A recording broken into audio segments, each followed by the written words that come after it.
জানানোর প্ল্যাটফর্ম নয়, বাংলা টেলিভিশনে প্রথমবার সোজাসুজি প্রশ্নের T20। ঘুরিয়ে নাক দেখাই না আমি, যখন তখন রং বদলাই না আমি। স্বর্ণালী প্রশ্ন করব সোজাসুজি।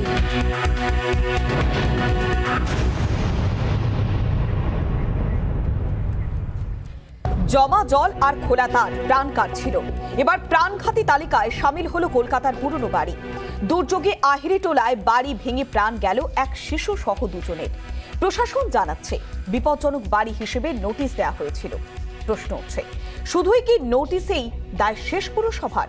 বৃষ্টি হলে জল জমবে, এ যেন কার্যত মেনে নিয়েছেন সাধারণ মানুষ। এবার কি বাসস্থানেও নিরাপত্তা থাকবে না?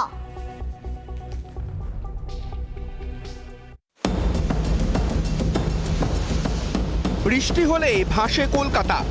রাত থেকে বৃষ্টিতে ইতিমধ্যেই শহরের বহু এলাকা জলমগ্ন। জল জমার ছবি উঠে এসেছে golf green, central avenue, lake gardens, এমনকি ভোট যুদ্ধের ময়দান ভবানীপুরেও। এ শহরে বৃষ্টি হলে জল জমাটাই যেন স্বাভাবিক।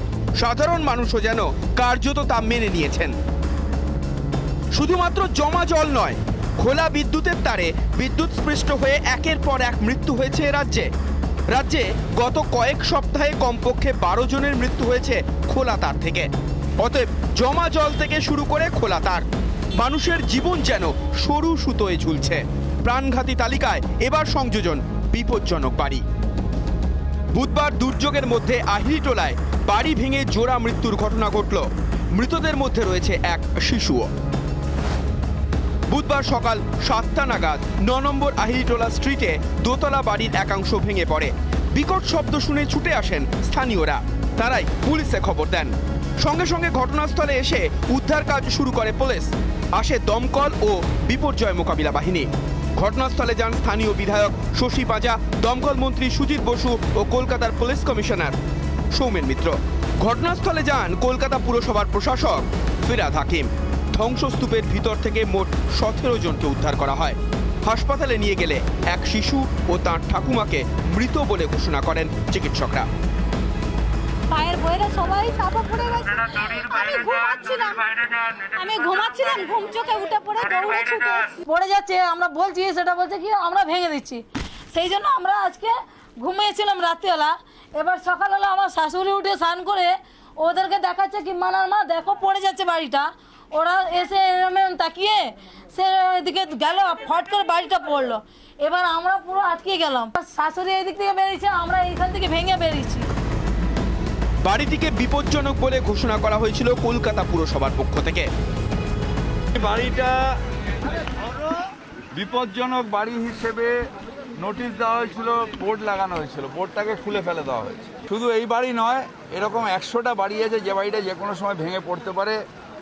বাড়িওয়ালার ভাড়াটের যেহেতু ইগো ক্লাস আছে, আমরা একটা অসহায় অবস্থার মধ্যে পড়ে আছি।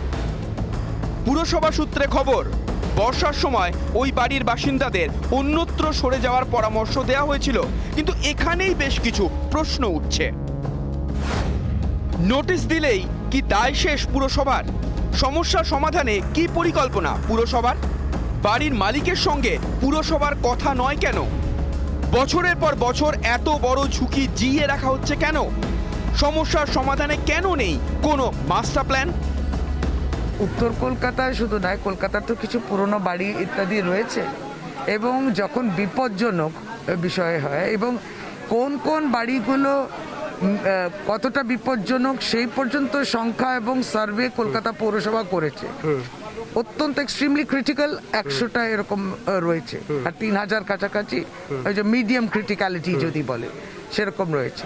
বিপজ্জনক বোর্ডটাও ঝোলানো থাকে, অনেক সময় সরিয়ে দেওয়া হয়।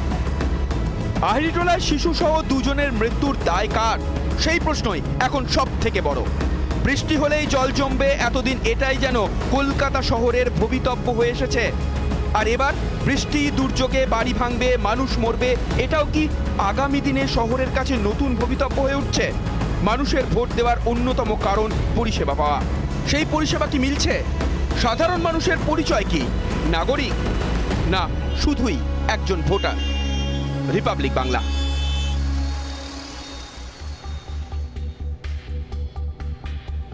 নিম্নচাপের ভ্রুকুটি আর তার জেরে লাগাতার বৃষ্টি, আর বৃষ্টির ফলে জল যন্ত্রণার ছবিটা একেবারেই সাধারণ নিয়ম হয়ে দাঁড়িয়েছে। কিন্তু যেভাবে শহর কলকাতার বুকে বাড়ি ভেঙে পড়ল, কলকাতা পুরসভা বলছে এটি বিপজ্জনক বাড়ি হিসেবে চিহ্নিত করা হয়েছিল। তারপরেও এই বাড়িতে বসবাস করছিল প্রচুর মানুষ, কিন্তু কেন তাদেরকে নিরাপদে সরানো হলো না? কেন এতগুলো তাজা প্রাণ খোয়া গেল? এরপরেই বেশ কিছু প্রশ্ন তালা বাঁধছে। আমরা নজর রাখবো আমাদের প্রথম প্রশ্নের দিকে। নোটিশ দিয়েই কি দায় শেষ পুরসভার? এই প্রশ্নটাই সব থেকে বড় হয়ে দাঁড়িয়েছে। নোটিশ দিলেই কি দায় শেষ পুরসভার? এবার নজর রাখবো দ্বিতীয় প্রশ্নের দিকে। বিপজ্জনক বাড়ি সমস্যার সমাধানে গুরুত্ব নেই পুরসভার? বিপজ্জনক বাড়ি সেগুলির সমস্যা সমাধানে গুরুত্ব নেই কি পুরসভার? এই প্রশ্নটা উঠছে। এবার নজর রাখবো 3 নম্বর প্রশ্নের দিকে। বিপজ্জনক বাড়ির সমস্যার সমাধান আদেও কি হবে? কেননা পুরসভা যে ধরনের ঢিলেঢালা মনোভাব দেখাচ্ছে এবং মানুষজনও নাছোড় মনোভাব দেখাচ্ছে, তাই এই দুয়ের টানাপোড়েনে বিপজ্জনক বাড়ির সমস্যার সমাধান আদেও হবে? এই প্রশ্নটাই বারে বারে ঘুরপাক খাচ্ছে।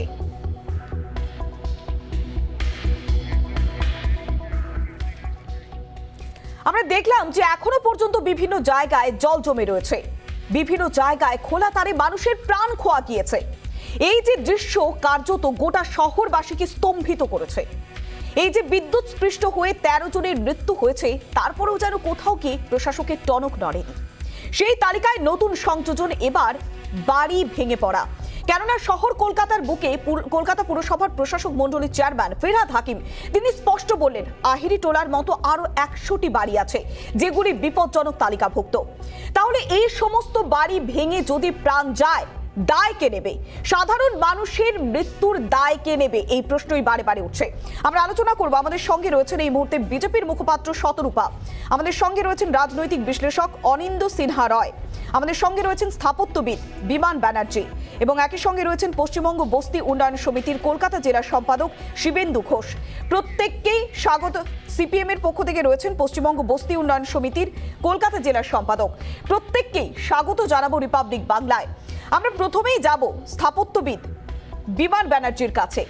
আমরা দেখলাম যে কলকাতা পুরসভার প্রশাসক হিসেবে ফিরহাদ হাকিম স্পষ্ট বললেন যে আমরা অসহায়, সাধারণ মানুষ এই অবস্থায় তারা বাড়ি ছেড়ে কোথায় যাবে? এই একটি বড় প্রশ্ন। তাই এই দুয়ের যে টানাপোড়েন, সত্যি এই সমস্যার সমাধান কি সম্ভব নয়? স্থাপত্যবিদ হিসেবে আপনি কি মনে করছেন?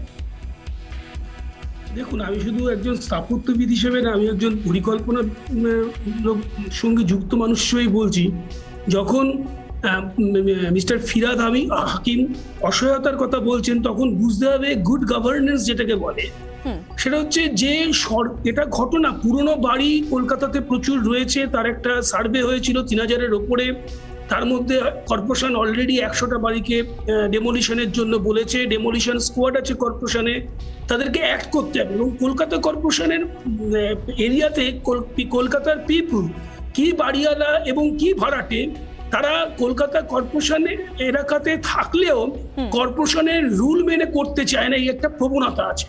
সেজন্য দায়টা কিন্তু আমাদের তিনজনেরই, দুজনেরই।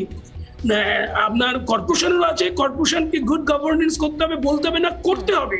তুমি যদি শহরে থাকতে চাও, তোমাকে এই নিয়ম মানতে হবে, যে নিয়মের মধ্যে দিয়ে চলছি, ছেড়ে দিলে হবে না। আবার ঠিক তেমনি যে বাড়িতে টেনেন্ট আছে তাকেও বাড়িওয়ালার কথা বুঝতে হবে, আর বাড়িওয়ালাকেও বুঝতে হবে যে টেনেন্ট আছে সে দীর্ঘদিন এখানে ছিল, একটা কম্প্রোমাইজ করতে হবে।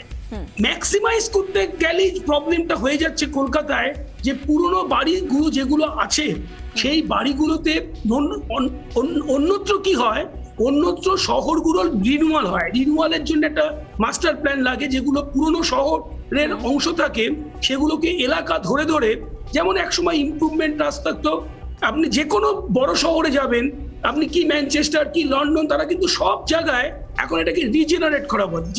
যে অংশটা ধরুন 300 বছরের কলকাতা, কোনো বাড়ি 150 বছরের আছে, কোনো বাড়ি 200 বছরের আছে, কোনো বাড়ি মেবি পুরনো 50-60 কিন্তু ডিলাপিটেড কন্ডিশন। সুতরাং তাদেরকে কিভাবে রিনিউয়াল করব, তার একটা কম্প্রিহেন্সিভ প্ল্যান লাগে আর ইন্ডিভিজুয়াল প্ল্যান।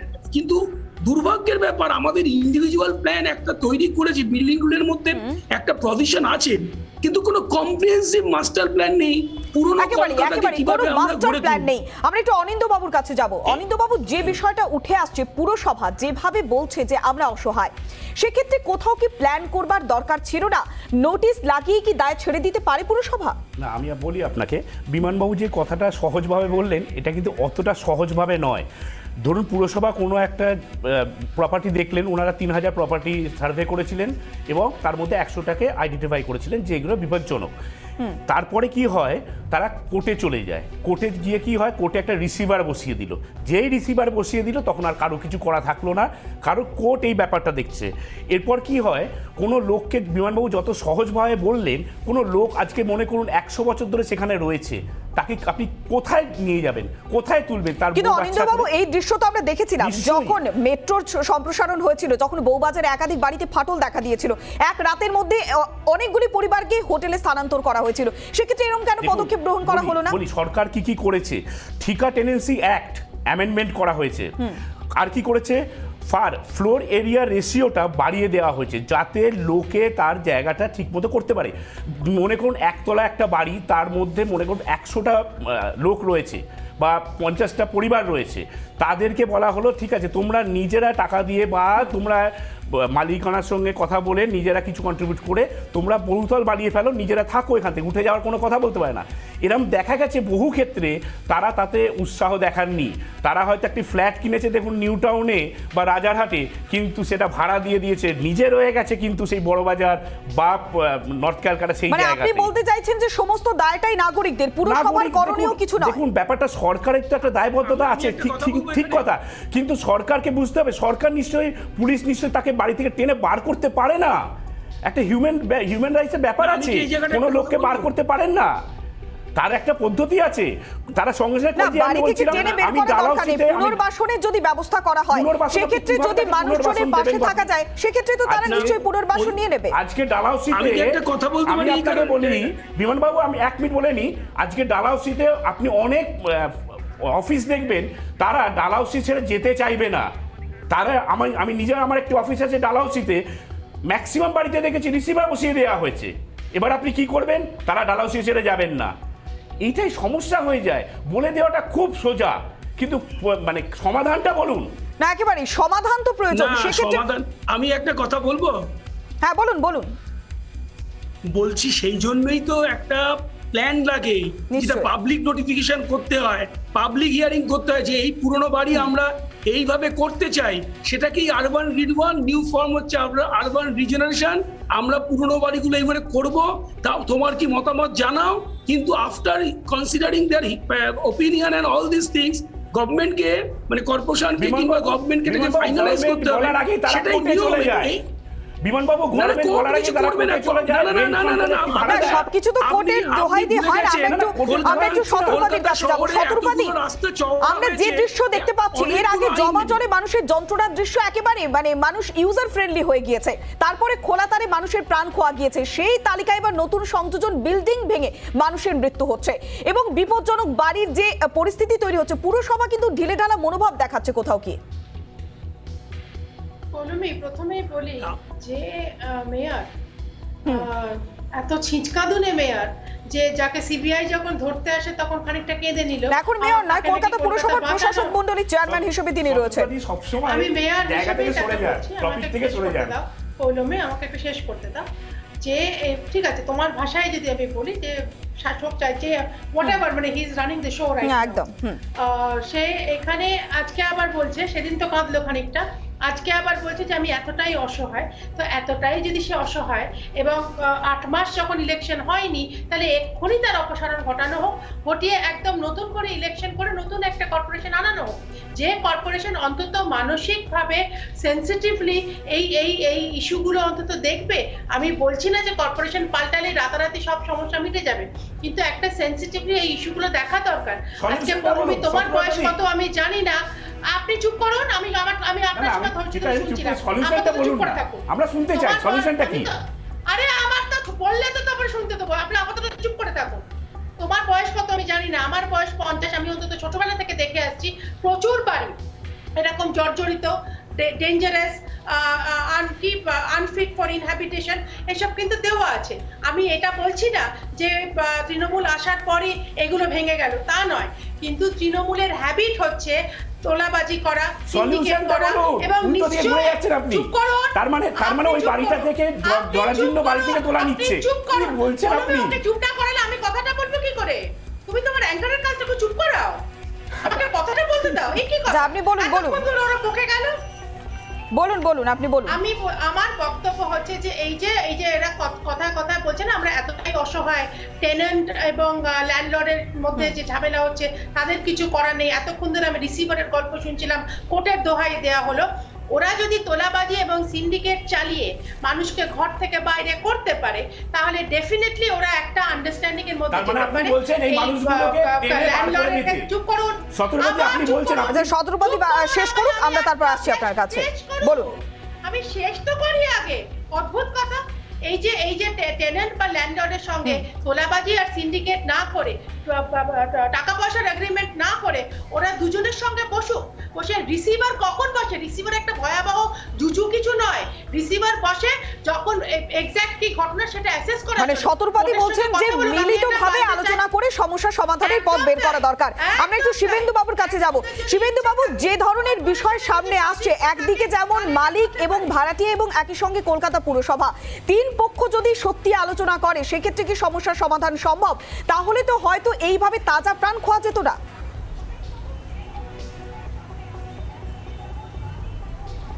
আসলে কি জানো তো বলুন, আমি বলতে বাধ্য হচ্ছি। প্রথমেই বলি আপনাকে যারা বসে আছে না, যে কলকাতা কর্পোরেশন নির্বাচনের আগে আসছি শতরূপতি আসছি।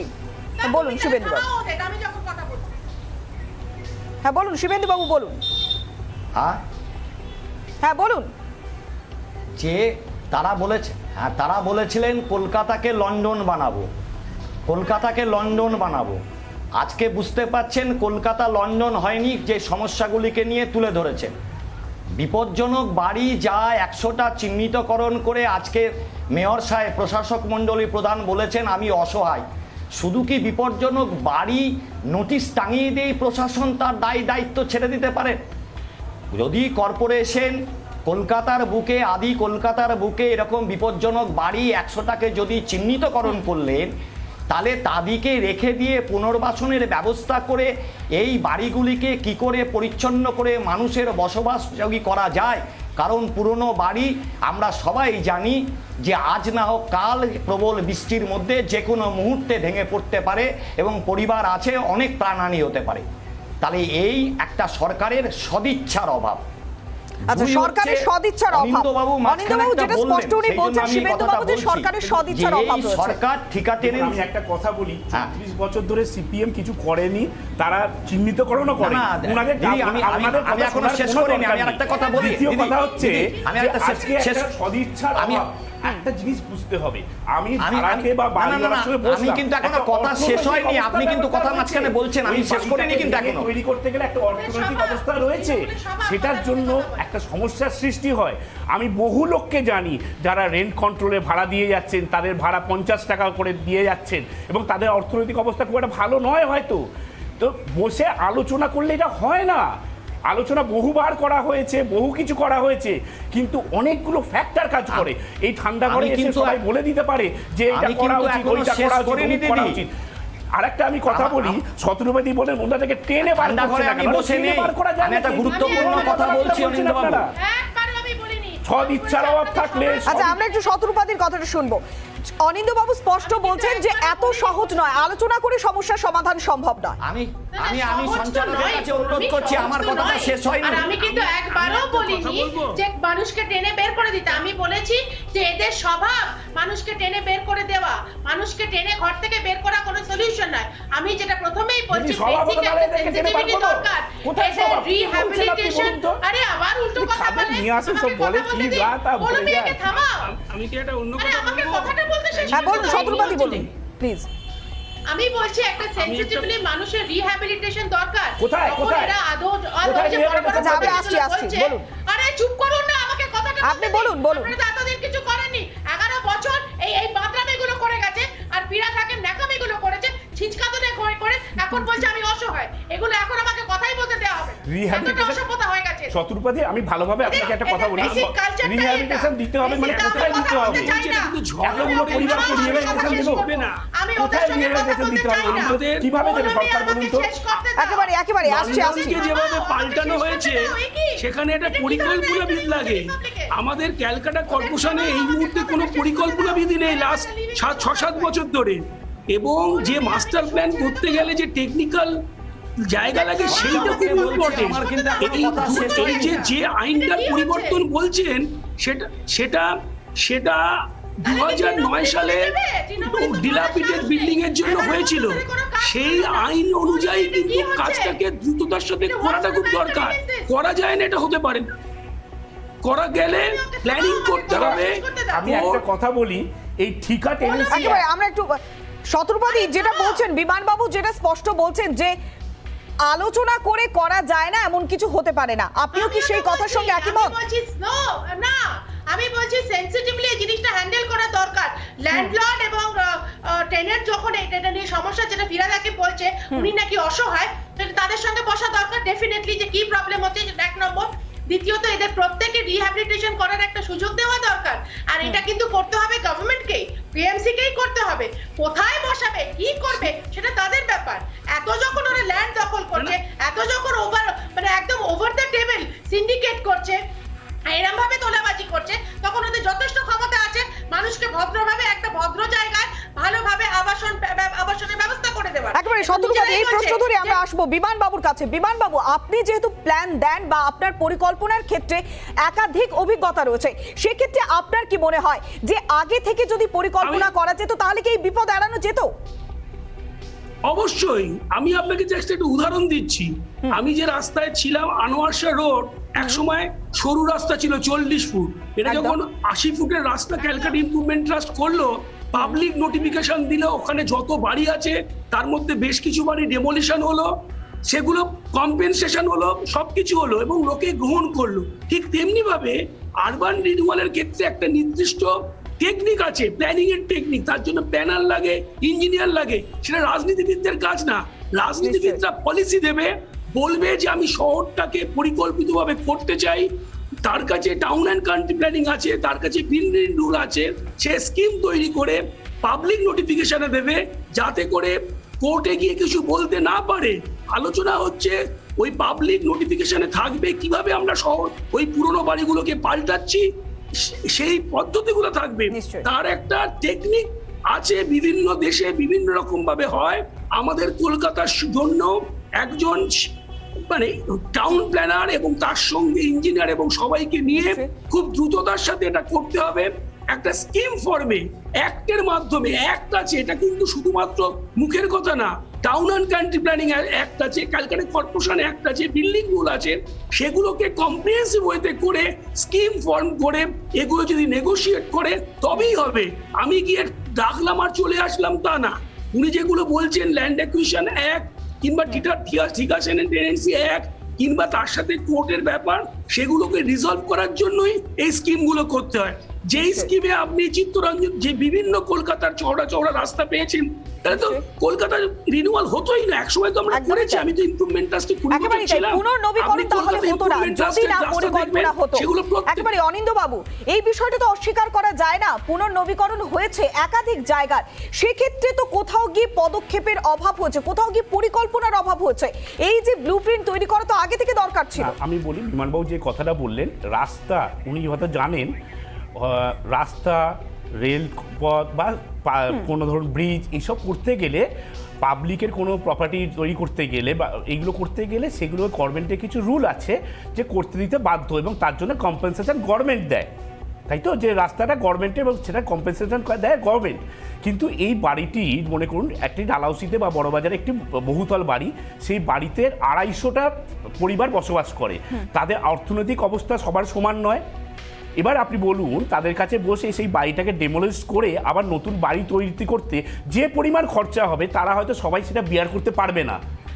এই মতো অবস্থায় সম্ভব তাহলে কি- হয় না। তাহলে কি একেবারে আপনি বলছেন যে এই অবস্থায় এতগুলি পরিবারের সঙ্গে আলোচনা করে সমস্যার সমাধান করা সম্ভব নয়। আমি একটু শিবেন্দু বাবুর কাছে যাব। শিবেন্দু বাবু, খারাপ, সে বাড়ি ডিমলিশ করতে হবে, এটা আপনার কর্পোরেশন আইনি। পরিবারটাকে কি করব? তার জন্য ডেমোলিশন ওয়ার্ড আছে। বলুন, সেই সুতরাং পরিবার সে- 250টি পরিবারকে আমি কি আসল করব? কথাটা কি জানো পৌলমী, এই বলুন। যে 100টা 200টা ফ্যামিলির কথা যে এনে বলছেন না ভদ্রলোক যিনি বসে আছেন, যে আদৌ ভদ্র নয়, এটা বেসিক ব্যাপারটা হচ্ছে এদের প্রত্যেকের শত্রুতা দিয়ে আপনি আবার পার্সোনাল অ্যাটাক করছেন। না না, আমরা ব্যক্তিগত আক্রমণের জায়গায় যাব না। যাই হোক, শত্রুবাদী আমার দিদির মতো, উনি একটুতেই রেগে যান, উনি বহুতলে থাকেন, আচ্ছা, উনি হয়তো শত্রুবাদী বুঝতে শেষ পারেন করুন, না। আমরা আসবো, আসবো। মন্তব্য রাখার কোনো দরকার নেই, আমার বিষয়ে আপনার মন্তব্য রাখার কোনো প্রয়োজন নেই। ঠিক আছে, কোনো আপনি বলুন। অধিকার নেই। হ্যাঁ, topic এ এই যে বলুন, হ্যাঁ। 200-100টা ফ্যামিলির কথা যে উনি বলে যাচ্ছেন না, এতে তুমি খোঁজ নিয়ে দেখো, তোমাদের টিম পাঠাও, ওরা ডেফিনেটলি কর্পোরেশনের কাউকে না কাউকে টাকা দিয়ে আছে, ভাই তোমাকে আমি টাকা দিচ্ছি, কর্পোরেশনে তুমি টাকা আমার দিয়ে থাকতে আছে। দাও। এইটা করতে গিয়ে তৃণমূলের কিন্তু এইটাই বেসিক তোলাবাজি নিয়ে আমি যে তবে শত্রুবাদী আজ স্পষ্ট ফিরহাদ হাকিম তিনি কিন্তু স্পষ্ট বলেছেন যে কলকাতা পুরসভা বা কাউন্সিলর যদি গিয়ে বিল্ডিং ভাঙার চেষ্টা করে, সেক্ষেত্রে সবসময় অভিযোগ উঠে আসে যে প্রমোটারের সঙ্গে মিলিত রয়েছে তারা। এই বিষয়টি স্পষ্ট করেছেন তো তিনি। প্রমোটারের সঙ্গে আছে, কাউর সঙ্গে আছে, শত্রুবাদী কি বলবেন তিনি বুঝতে পারছেন না। এই বলছেন কর্পোরেশনকে টাকা দেয়, আবার বলছেন ব্যক্তিগত কথাবার্তা বলছে। পৌলমী তুমি যে কেন না, না, আপনি বলুন, আমরা শুনছি।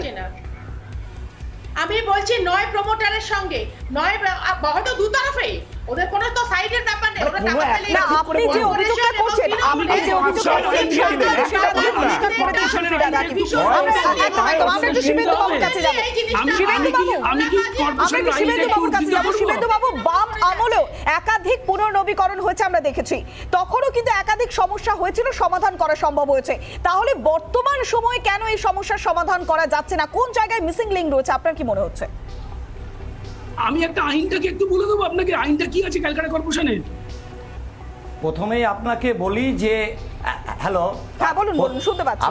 আপনি একটু চুপ করুন, আপনার বেলা আমি কিছু বলিনি। আমি প্রথমেই আপনাকে বলি, আমি যে প্রশ্নের উত্তর দিচ্ছি সেটা একটু আমাকে শেষ করতে দেবেন, কারণ ডেকেছেন তো কিছু বলার জন্য। প্রথম কথা হচ্ছে কর্পোরেশনের সদিচ্ছার অভাব। আমি বলেছিলাম একটা, দেখুন এখানে প্রশাসক মণ্ডলী মেয়র সাহেব বলছেন ফিরহাদ হাকিম যে আমি অসহায়। আমার প্রশ্ন, এই যে 13 জন শিশু বৃষ্টির জল জমে মারা গেলেন, সরকারের কি ভূমিকা, কর্পোরেশনের কি ভূমিকা পালন করেছেন? সেখানে কিন্তু তিনি অসহায় বলছেন না। আপনি দেখুন যে জল জমে আছে বৃষ্টির পর 7 দিন ধরে, মেয়র সাহেব ফিরহাদ হাকিম সাহেব ভবানীপুরে নির্বাচন করতে ব্যস্ত, সারা ভবানীপুর চষে বেড়াচ্ছেন, কারণ দিদিকে নির্বাচন থেকে জিতিয়ে আনতে হবে, আর গোটা ভবানীপুর জলের তলায়। আমি জানি না সেখানে অসহায় বোধ করছে কিনা, আমি জানি না যে জল জমে আছে বিস্তীর্ণ কলকাতার অঞ্চলে, দক্ষিণ একদম ইস্টার্ন বাইপাসের দিকে 14টে প্রবণ অঞ্চলে ইতিমধ্যে ম্যালেরিয়া ডেঙ্গু দেখা দিয়েছে, আক্রান্ত হচ্ছে। কলকাতা কর্পোরেশন অসহায় বোধ করছে কিনা? কলকাতা কর্পোরেশন চুপ করে বসে আছে। ফলে সদিচ্ছার অভাব থাকে। অতীতে বামপন্থীদের একটা সদিচ্ছা ছিল, কারণ তারা মনে করতেন এই সরকার এবং কর্পোরেশন যারা পরিচালনা করছে তারা আমি দেখুন একটা মেয়রের সদিচ্ছার অভাবের কথা আপনাদের বলছি। টালা ব্রিজ ভেঙে পড়লো, টালা ব্রিজের তলায় 94টা পরিবার তারা বসবাস করছিলেন, তাদেরকে সরানো হলো। আমাদের সংগঠন সেই সময় গিয়ে মেয়রের কাছে ডেপুটেশন দিলাম, মেয়রকে বললাম যে 94টা পরিবারকে যে অবস্থার মধ্যে রেখে দিয়েছেন, না তাদের পায়খানা, না তাদের বাথরুম, এবং ত্রিপল দিয়ে তাদের ব্যবস্থা করেছেন, তাদের সুরাহা করুন। টালা ব্রিজ তৈরি করতে যা খরচ হবে তাদের পুনর্বাসনের জন্য সেই খরচাকে যোগ করেই খরচা যোগ করুন। আমাকে মেয়র সাহেব সেই ডেপুটেশনে বলেছিলেন যে আমরা পুনর্বাসন দেব, আপনারা যা যা ডেপুটেশনে দিয়েছেন সবগুলি মেনে চলবো। আজকে ফেব্রুয়ারি মাসে টালা ব্রিজ উদ্বোধন হবে, আজকে 94টা পরিবার ঘুরে বেড়াচ্ছে। মেয়রের সদিচ্ছার অভাব নেই। আমি আবার সংগঠন থেকে বারবার মেয়রকে ডেপুটেশনের কথা বলছি, সময় পাচ্ছি না, কারণ তিনি ভবানীপুরে নির্বাচন করতে ব্যস্ত আছে। যদি বলেন কলকাতার পুরো পরিষেবা সার্বিক ভেঙে পড়েছে, কলকাতা উন্নয়ন করছেন, কোন উন্নয়ন? চাকচিক্যের উন্নয়ন। গরিব শ্রমজীবী মানুষ, মামাটি মানুষের কথা বলছে, তারা যে প্রতিনিয়ত যেভাবে আক্রান্ত হচ্ছে, কোথাও গিয়ে কি সদিচ্ছার অভাব হচ্ছে? আমরা একদম শিবেন্দু বাবু, অনেক ধন্যবাদ। আমরা একটু বিমান বাবুর কাছে যাব। বিমান বাবু, যে বিষয়টি বারে বারে উঠে আসছে, পুরসভার ভূমিকা নিয়ে প্রশ্ন উঠছে, তাহলে কি সত্যি সদিচ্ছার অভাব হচ্ছে, সে কারণেই সমস্যা বারে বারে ঘুরপাক খাচ্ছে? ঠিকা টেনেন্সি আইনের কথা যা বললেন এই সরকার করেছে, ঠিকা টেনেন্সি আইন অ্যামেন্ডমেন্ট করে প্রমোটার রাজ কলকাতার বুকে ঢোকাতে চাইছে, এটা খেয়াল রেখে দিন। ঠিকা টেনেন্সি আইনও করলে একদম শুভেন্দু বাবু, একদম আমরা বিমান বাবুর কাছে যাব, বিমান বাবু, যে বিষয়টা বারে বারে দেখছি আমরা, শহর কলকাতার বুকে কোথাও জল জমছে, কোথাও বা বিদ্যুৎ স্পৃষ্ট হয়ে মানুষের মৃত্যু হচ্ছে, এবার বাড়ি ভেঙে মানুষের মৃত্যু হচ্ছে, বেঠকে প্রাণ যাচ্ছে মানুষের। সেক্ষেত্রে কলকাতা পুরসভার সদিচ্ছার কি অভাব রয়েছে, যে অভিযোগটা বারে বারে উঠে আসছে? না দেখুন, ক্যালকাটা কর্পোরেশনের যে আইন তার 411 আমি করে দিতে পারি, তাতে পরিষ্কার বলা আছে যেগুলো ইনসিকিউর বিল্ডিং সেগুলো নোটিশ দেবে, নোটিশের পরে যে যারা রয়েছে ইনক্লুডিং টেনেন্ট এবং ভাড়াটিয়া তারা ঠিক করবে। তার জন্য আরেকটা অ্যামেন্ডমেন্ট হয়েছে 142, যদি না করে সেই বিল্ডিং কর্পোরেশন ভাঙবে এবং সেই ভাঙার টাকা টেনেন্ট এবং একে দিতে হবে। তার মানে কি, একদিকে 411, তারপরে কি আছে 142-তে একটা রিল্যাক্সেশন ক্লজ দেওয়া হয়েছে, যদি কোনো ওখানে টেনেন্ট থাকে তাহলে তার 50% এক্সট্রা এফআইআর দেওয়া হচ্ছে। এই এক্সট্রা এফআইআর দিয়ে যাতে টেনেন্ট এবং এত নতুন করে বাড়ি করতে পারে, আমরা সেইগুলো বিভিন্ন সময় দেখছি সেই বাড়ি হচ্ছে, কিন্তু তা সত্ত্বেও টেনেন্ট এবং এরা করছে কি, প্রচন্ড বার্গেনিং করছে যে কতটা মানে নেওয়া যায়।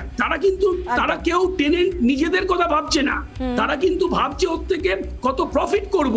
এই সুযোগটা মানে জীবন প্রত্যেকে নিজেদের ব্যক্তি স্বার্থ নিয়ে বেশি অবগত হচ্ছে, সে কারণে কোথাও গিয়ে সমস্যার সমাধান করা সম্ভব হচ্ছে না, এই প্রশ্নটাই বারে বারে উঠে আসছে।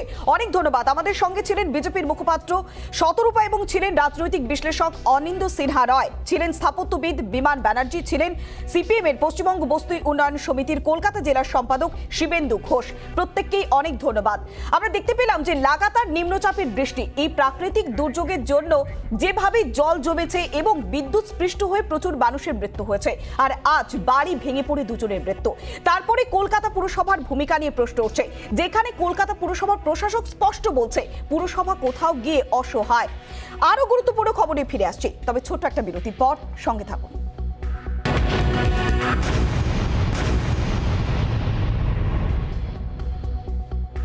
রাত পোহালেই বহু চর্চিত ভবানীপুর কেন্দ্রের উপনির্বাচনের জন্য প্রস্তুত ভবানীপুর।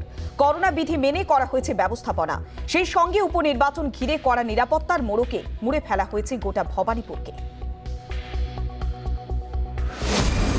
রাত পোহালেই ব্যাটল গ্রাউন্ডের উপনির্বাচন। বৃহস্পতিবার ভোট দেবেন ভবানীপুরের ভোটাররা। সম্পন্ন প্রস্তুতি, এখন শুধু ভোট গ্রহণের অপেক্ষা। রাত পোহালেই ভবানীপুর বিধানসভার উপনির্বাচন এবং নির্বাচনের জন্য যাবতীয় প্রস্তুতি সেরে ফেলা হয়েছে। এই মুহূর্তে আমরা দাঁড়িয়ে রয়েছি কলকাতা পুরসভার 82 নম্বর ওয়ার্ড চেতলা বালিকা উচ্চ বিদ্যালয়। এই স্কুলের মধ্যেই মোট 12টা বুথ হয়েছে। আমরা একটু দেখাতে বলবো। আমরা এই মুহূর্তে যে বুথের সামনে দাঁড়িয়ে রয়েছি সেই বুথটা একেবারে মডেল বুথ তৈরি করে রাখা হয়েছে, ভেতরটা একেবারে পরিষ্কার পরিচ্ছন্ন করে রাখা রয়েছে। বুথ নাম্বারগুলো একটু দেখাতে বলবো। 159, 159, 262, 264, 263। এই যে বুথ কেন্দ্র আমরা দেখতে পাচ্ছি, এখানেই আগামীকাল ভোটাধিকার প্রয়োগ করবেন সাধারণ মানুষ। ইতিমধ্যেই যাবতীয় প্রস্তুতি সেরে ফেলা হয়েছে। যারা কেন্দ্রীয় বাহিনীর জওয়ানরা রয়েছেন তারা ইতিমধ্যে এসে পৌঁছেছেন। এইটা যেমন বুথ রইল, আরও একটু ছবিতে দেখাতে বলবো। এখানে আরও একটি বুথ রয়েছে যেখানে আগামীকাল ভোট হবে। মোট বুথ রয়েছে 10টা বুথ রয়েছে। তো মোটামুটি ভালো ব্যবস্থা, ভালো। আমরা ধীরে ধীরে আসছে, অনেকেই পৌঁছে গেছে, আরও যারা বাকি আছে তারা ধীরে ধীরে পৌঁছাচ্ছে। অ্যাকচুয়ালি এই বৃষ্টিটার জন্য অনেকটা মানে এই দুর্যোগটার জন্য অনেকটা নষ্ট হয়েছে। করোনা আবহে উপনির্বাচন, কোভিড বিধি মেনেই প্রস্তুত করা হয়েছে বুথ। চলছে বুথ স্যানিটাইজেশন, শারীরিক দূরত্ব সহ করোনা বিধি মেনে ভোট করাতে দেয়া হয়েছে গাইডলাইন। টোটাল 90টা পোলিং স্টেশনে স্যানিটাইজেশন করছি। তো তার মধ্যে তো অনেক অসংখ্য বুথ রয়েছে, তো সবকটাই আমরা স্যানিটাইজেশন করবো। মানে শুধু রুমগুলো স্যানিটাইজ হচ্ছে, রুম বাইরেটা, হ্যাঁ, তারপরে যত যা জিনিসপত্র আছে সব আমরা স্যানিটাইজ করছি। ভবানীপুরের উপনির্বাচন ঘিরে 21-এর হাই ভোল্টেজ বিধানসভা ভোটের উত্তাপ। উপনির্বাচন ঘিরে কড়া নিরাপত্তায় মুড়ে ফেলা হয়েছে ভবানীপুরকে। ইতিমধ্যেই ভবানীপুরে জারি হয়েছে 144 ধারা।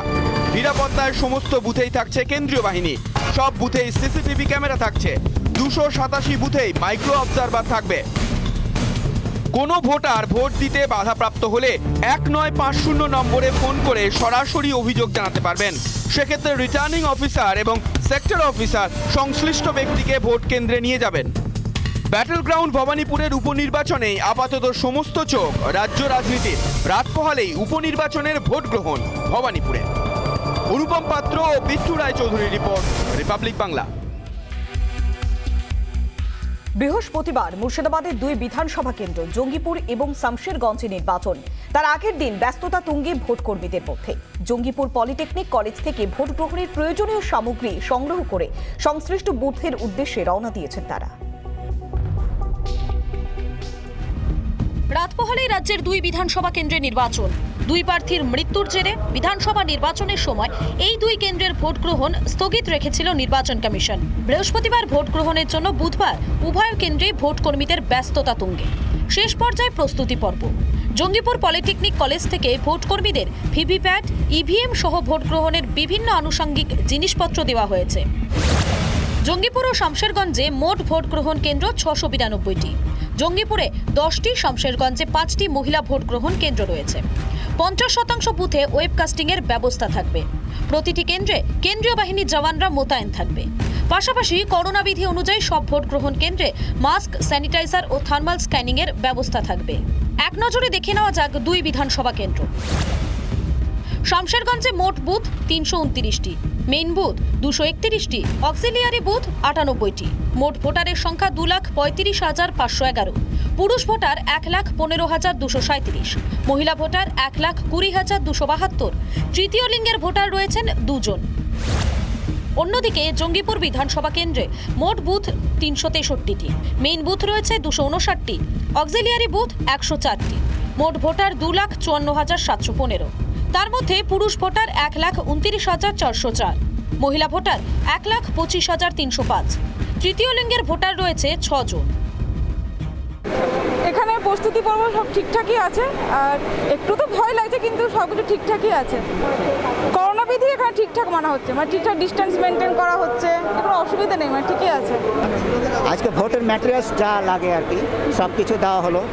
সিইও, বিও আর অন্যান্য যে কাগজপত্রগুলো সেগুলো ব্যাগের মধ্যে দেওয়া আছে। ভোট গ্রহণ শান্তিপূর্ণ করতে সব রকম প্রয়োজনীয় ব্যবস্থা নিয়েছে নির্বাচন কমিশন। অন্যদিকে শামশেরগঞ্জ ও ফারাক্কার সীমান্তবর্তী এলাকায় আখুরা ব্রিজ সংলগ্ন এলাকা সহ চাঁদপুর, কাকুরিয়া এলাকায় চলছে তল্লাশি। 34 নম্বর জাতীয় সড়কেও নাকা চেকিং চলছে। মুর্শিদাবাদ থেকে সৌমিত্র দাস, রিপাবলিক বাংলা।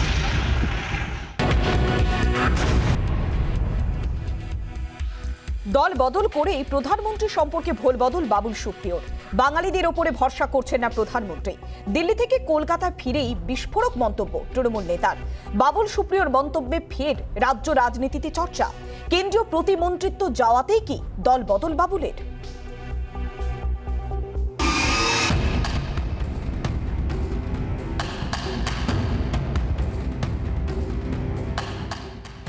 2014 সালে বিজেপিতে যোগদানের মধ্যে দিয়ে রাজনীতির ইনিংস শুরু।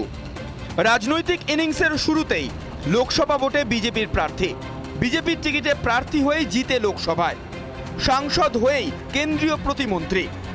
বিজেপিতে বাবুল সুপ্রিয়র উত্থান ঘটেছিল রকেটের মতো। একটানা 7 বছর কেন্দ্রীয় প্রতিমন্ত্রী পদে ছিলেন। তবে আচমকাই ঘটে মোহভঙ্গ। গত জুলাইয়ে কেন্দ্রীয় মন্ত্রিসভায় রদবদলে যায় কেন্দ্রীয় প্রতিমন্ত্রীর পদ। তারপরেই বিজেপির সঙ্গে দূরত্ব বাড়াতে থাকেন বাবুল সুপ্রিয়। শেষে ফেসবুক দীর্ঘ পোস্টে ঘোষণা করে রাজনীতিকে আলবিদা জানানোর। রাজনীতি ছাড়া 1.5 মাসের মধ্যে ফের কামব্যাক। ফুল বদলে আবারও রাজনীতিতে নতুন ইনিংস শুরু। তৃণমূলে যোগ দিয়ে যে দল এতদিন করেছেন সেই বিজেপির বিরুদ্ধে তোপ দেখেছেন বাবুল সুপ্রিয়। আর এবার খোদ প্রধানমন্ত্রীকেই নিশানা করলেন তিনি। দিল্লি থেকে কলকাতায় ফিরে সাংবাদিকদের মুখোমুখি হয়ে বুধবার বাবুল সুপ্রিয়র মন্তব্য আলোড়ন ফেলে দিয়েছে রাজ্য তথা জাতীয় রাজনীতিতে। 7 বছর 8 বছরের যে দিল্লি যাত্রা, সেখানে মনে হচ্ছে কোথাও প্রধানমন্ত্রী বাঙালিদের উপর ভরসা করছেন না। এই 7 বছরে কোনো ক্যাবিনেট মিনিস্টার তো ছেড়েই দিন, কোনো বাংলা থেকে কোনো ইন্ডিপেন্ডেন্ট চার্জ মিনিস্টারও করা হয়নি। কোথাও মনে হচ্ছে যে বাংলা থেকে যারা নির্বাচিত হচ্ছেন তাদের জন্যে বা তাদের ওপর কোথাও একটা কি বলবো, একটা অসামঞ্জস্য আছে। বিজেপিতে থাকাকালীন প্রধানমন্ত্রী নরেন্দ্র মোদীর দেশকে নেতৃত্ব দেওয়ার দক্ষতার প্রশংসা শোনা গিয়েছে বাবুল সুপ্রিয়র মুখে। 21-এর বিধানসভা ভোটের প্রচারে নরেন্দ্র মোদীর নেতৃত্বে বাংলায় আসল পরিবর্তন ও উন্নততর বাংলা গড়ে তোলার সওয়ালও বাবুল সুপ্রিয়র মুখে শুনেছে বঙ্গবাসী। আপনারা সবাই সঠিক পথে হাঁটছেন। মাননীয় যশস্বী প্রধানমন্ত্রী শ্রী নরেন্দ্র মোদীজির নেতৃত্বে বাংলাকে সঠিক রাস্তায় নিয়ে যাচ্ছেন। সুস্থ মস্তিষ্কের মানুষের টাকায় মানুষের কাজ হয়, এরকম একটা দিকে আপনারা নিয়ে যাচ্ছেন। আপনারা এসছেন, আপনাদেরকে অনেক অনেক ধন্যবাদ। দল বদলে অবস্থানের বদল স্বাভাবিক, তবে প্রধানমন্ত্রীর চেয়ারে বসে থাকা ব্যক্তিত্বকে নিয়ে এই ভুল বদলে সন্দিহান রাজনৈতিক মহল। বাবুল সুপ্রিয় রাজনীতি ছাড়ার সময় কেন্দ্রীয় প্রতিমন্ত্রিত্ব যাওয়াই কি নেপথ্যে কারণ? এই প্রশ্নে চর্চা চলছে বঙ্গ তথা জাতীয় রাজনীতিতে। প্রধানমন্ত্রীকে বাবুলের নিশানায় ফের এলো সেই কেন্দ্রীয় মন্ত্রিত্বের প্রসঙ্গ। বাংলার সাংসদদের পূর্ণ কেন্দ্রীয় মন্ত্রিত্ব না দেওয়া নিয়ে বাবুল সুপ্রিয়র সওয়ালে কেন্দ্রীয় প্রতিমন্ত্রিত্ব যাওয়ার জন্যই কি বাবুলের দলবদল ও ভুলবদল? ফের প্রশ্ন উঠল রাজনৈতিক মহলে। রিপাবলিক বাংলা। ঘোষণা আছে, ব্যবস্থা নেই। মঙ্গলবার দুপুরের মধ্যে সমস্ত লাইট পোস্টেড বক্স এবং ডিস্ট্রিবিউশন বক্স ঢেকে ফেলার নির্দেশকে বুড়ো আঙুল। বিধাননগর পুর নিগম এলাকায় এখনো পর্যন্ত খোলা অবস্থায় পড়ে আছে লাইট পোস্টেড বক্স। বেরিয়ে আছে তারও যে কোনো মুহূর্তে ঘটে যেতে পারে বড়সড় বিপদ। রিপাবলিক বাংলার ক্যাম্পেইনে প্রশাসন সক্রিয় হলেও সেই নির্দেশ যে মানা হচ্ছে না তার প্রমাণ মিলল আরও একবার।